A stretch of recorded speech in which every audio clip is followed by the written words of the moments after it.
Hello दोस्तों, आप सभी लोगों का हमारे यूट्यूब चैनल में स्वागत है।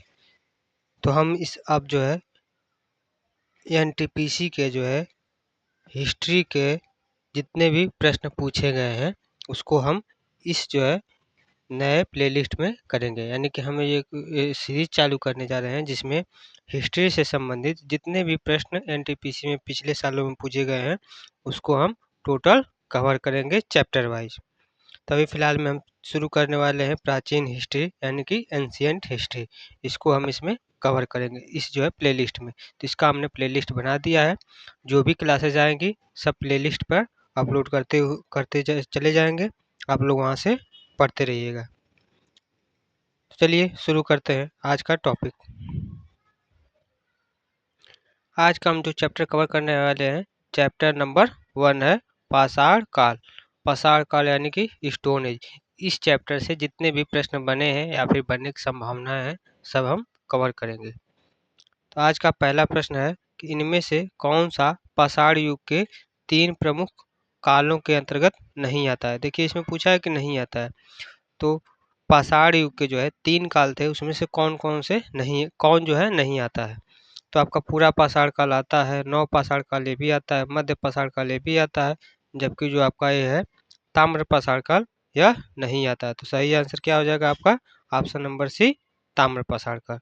इसका सही आंसर क्या होगा ऑप्शन नंबर सी ताम्र पाषाण। ताम्र पाषाण काल जो है आपका पाषाण युग के अंतर्गत नहीं आता है। अगला प्रश्न है प्रश्न नंबर 2। प्रश्न नंबर 2 है भीम जो है बेटिका की गुफाओं की खोज कब हुई थी। तो भीम बेटिका की जो है गुफाओं की खोज कब हुई थी। तो यह आपका हुआ था सन 1957 से लेके 1958 के बीच। तो सही आंसर हो जाएगा आपका सन 1957 से 1958 के बीच। भीमबेटका की जो गुफाएं हैं यह कहाँ पर है। तो यह भारत के मध्य प्रदेश के रायसेन जिले में स्थित है। भीमबेटका के प्रश्न पूछ देता है कि भीमबेटका की जो गुफाएं हैं कहाँ पर स्थित है। तो यह मध्य प्रदेश के जो है रायसेन जिले में स्थित है।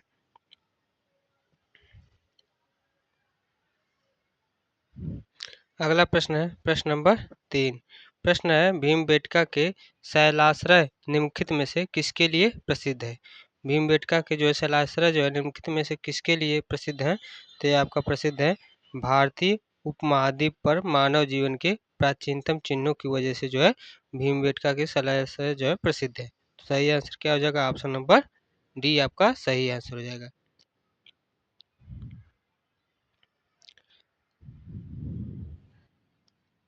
अगला प्रश्न है प्रश्न नंबर 4। प्रश्न है भारत में पाषाणकालीन शिला चित्रकारी कहाँ पाई जाती है। तो भारत में पाषाणकालीन शिला चित्रकारी कहाँ पाई जाती है। तो इसका सही आंसर हो जाएगा भीमबेटका। भीमबेटका जो है भारत में पाषाणकालीन शिला चित्रकारी पाई जाती है। तो सही आंसर क्या हो जाएगा आपका ऑप्शन नंबर बी भीमबेटका। अगला प्रश्न है प्रश्न नंबर 5। प्रश्न है निम्नलिखित में से कौन सा मानव गतिविधियों एवं सभ्यता के प्राग ऐतिहासिक काल का जो है सही कालानुक्रम है। यानी कि प्राग ऐतिहासिक काल में कौन कौन से काल आए उनका सही कालानुक्रम क्या है उसको बताना है। तो इस प्रश्न का सही आंसर हो जाएगा ऑप्शन नंबर ए पूरा पाषाण काल पहले आया, फिर मध्य पाषाण काल, फिर नव पाषाण काल। यह जो है कालक्रम सही है। सही आंसर क्या होगा ऑप्शन नंबर ए हो जाएगा।